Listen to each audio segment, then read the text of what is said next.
Hey, what's going on, everyone? I'm Chase, and welcome back to another movie review on my YouTube channel. And the movie I want to take a look at right now is Transylvania, Transformania. That has been a tongue twister, and it's taken me several takes to do that, but there you go. Hotel Transylvania, Transformania, which is the fourth film in the Hotel Transylvania franchise, and this one hits Amazon Prime Video this Friday, January 14th, if you choose to watch it, regardless of what I'm about to say.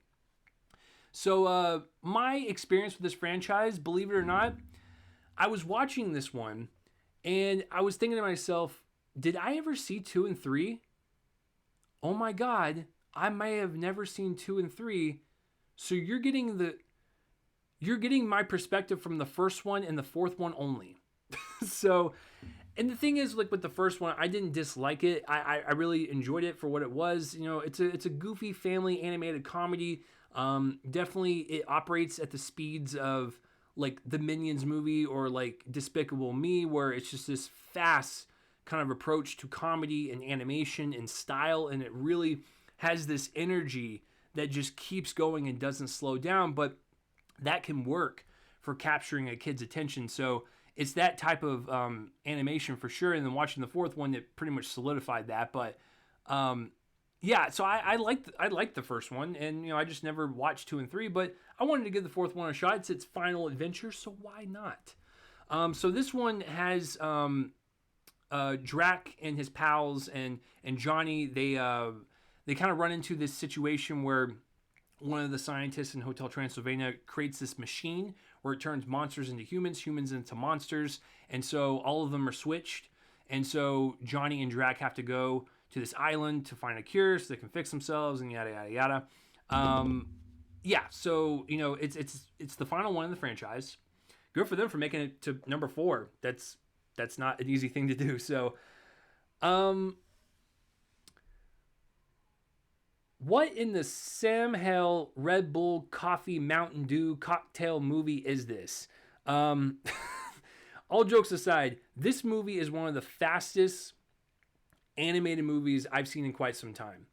The animation style is loose. It is it's quick. It's snappy. It's wild. It's untethered.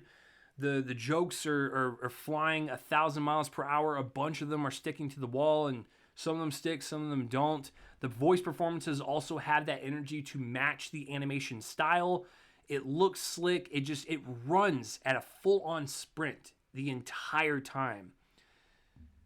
Now, it can get exhausting, but I will say it works on a couple of different things. One, it moves at that speed because it works for kids. It really does. And even though I was exhausted at certain points with the swiftness of the story and the animation, I imagine myself if I was a kid and I was watching this and I was like, you know what? I think this could work because a lot of things are being tried, and some of them might actually stick and tickle the funny bone, if you will. And so I think it works on that front. And I think if you are looking forward to this movie with like your kids and you want to make it into a family night, I think you should watch this one. You know, I don't know how you're going to compare it to the other ones, but I think it's a nice little installment for families. So that's my perspective on that. And number 2 is that when you're doing this style of animation and you're doing a bunch of things at once, you do have the opportunity to try as many jokes as possible. Is that the right way to do it? Sometimes. Sometimes you should, select your jokes a little bit more precisely and just kind of go with like the best ones.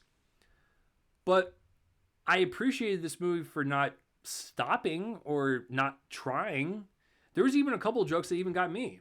Because even with like the 10 that would fail, there would be 1 or 2 that would land that would get a nice little chuckle out of me. So I appreciated the wild animation and the imaginative nature that these directors brought to the film, really adding like a unique style to it and just adding this this ferociousness and just this in-your-face type of animation. I think it works for this type of story. It works for these type of kind of goofy and bubbly characters and their personalities. So it may not work 100% for me. Some of the jokes did, and like I said, it can get exhausting. But I think from a creative standpoint, it actually works pretty well. And I think the directors did the best that they could. From what I remember from the first one, it's not the best story. It's not like the most engaging. But there's also themes of like, family and, trusting loved ones, I guess.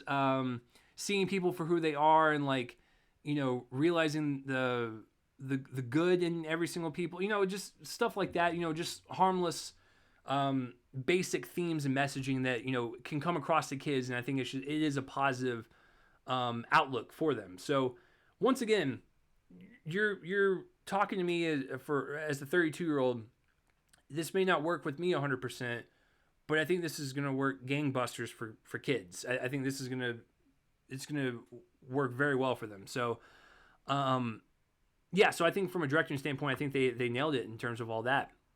Like I said, the animation looks nice. It is Sony Pictures animation.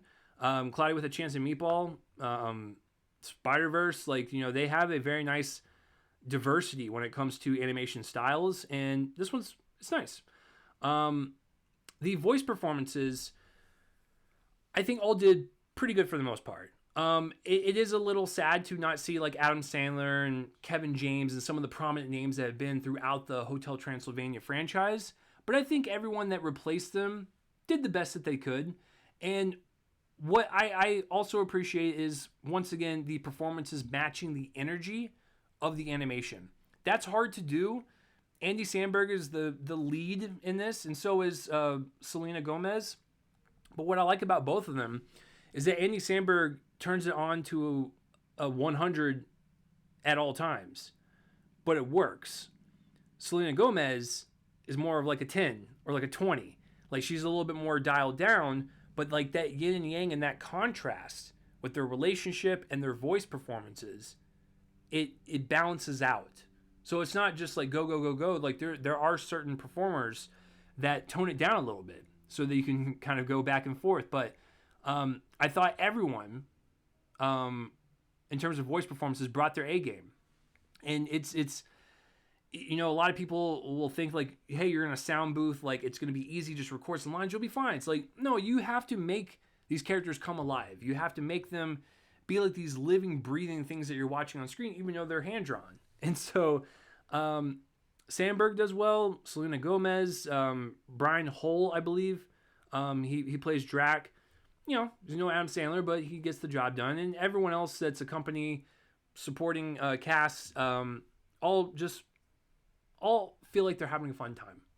And I think that's what it boils down to, is that this installment may not be for me. I think kids are going to love it. They're going to go wild over it. I think if you're looking for a family night, I think you should give it a watch. For some stuff worked for me. I appreciate the creative intensity that the directors brought, and the voice performances were committed. I'll give them all that. So that's my review of Hotel Transylvania, Transformania. Yeah, I don't know what else to say, but hey, the year could have been started off worse. So there you go. So let me know down below what you think of the Hotel Transylvania franchise, and even more importantly, what you think of Hotel Transylvania, Transformania. Please let me know down below, and that will do it for this review, guys. I am Chase Lee, and tune in next time for whatever I review next. I will see you guys later.